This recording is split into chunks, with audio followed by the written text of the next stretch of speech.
طبق رئيسي على كل مائدة في كل بيت مصري، سواء تناولوها مع الخبز أو الأرز، فالملوخية بالتأكيد واحدة من الأطباق الشهيرة في مصر، ويمتد تاريخها في رحلة طويلة من القصور الملكية حتى وصلت إلى كل بيت. تعالوا نتعرف على حكاية الملوخية.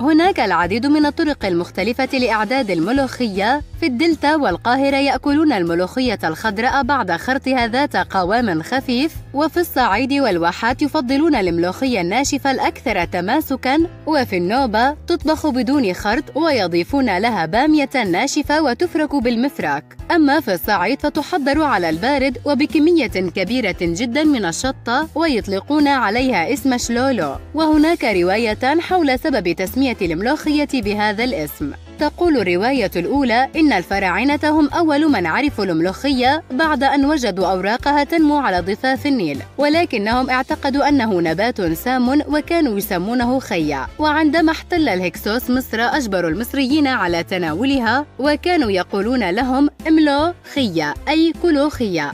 وبعدما تناولها المصريون اكتشفوا أنها غير سامة وتصلح للأكل. أما الرواية الثانية فترجع الملوخية إلى عهد الفاطميين في مصر، حيث كان الحاكم الفاطمي المعز لدين الله يعاني من آلام شديدة في المعدة، فوصف له الأطباء الملوخية علاجاً، فأراد أن يحصر تناول هذه النبتة عليه وعلى حاشيته، فأطلق عليها ملوكية، أي أنها أكلة الملوك فقط.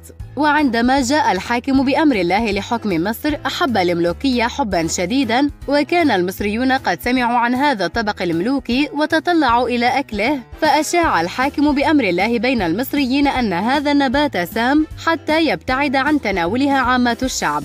ومن التقاليد المصرية التي لا تزال متداولة حتى اليوم ما يعرف بالشهقة. يقال إن الحاكم بأمر الله كان يشرف على طباخه وهو يعد له وجبته المفضلة حين سقطت وهي ساخنة على قدميه، فغضب الحاكم وخرج شهيقه بصوت عال. وبعد ذلك أجاز الحاكم تناولها لعامة الشعب، حيث أضاف المصريون لمساتهم الخاصة ومنها تقلية الثوم. يذكر أن هناك روايات أخرى حول سر شهقة الملوخية. فهناك رواية أخرى حول فتاة لا تجيد الطبخ، وذات مرة كانت تطبخ الملوخية، وعند إضافة الطشة لها اهتزت يدها وكادت تسقط الملوخية ساخنة عليها، فشهقت، وفي ذلك اليوم كان الطعام لذيذاً، فربطت الشهقة بجودة طعم الملوخية. وهناك رواية ثالثة تحكي أن المطبخ المصري القديم لم يكن فيه البوتيغاز المعاصر، وكانت السيدة المصرية تجلس أمام مجموعة من الحطب المشتعل وتضع عليه أوانيها لتطبخ،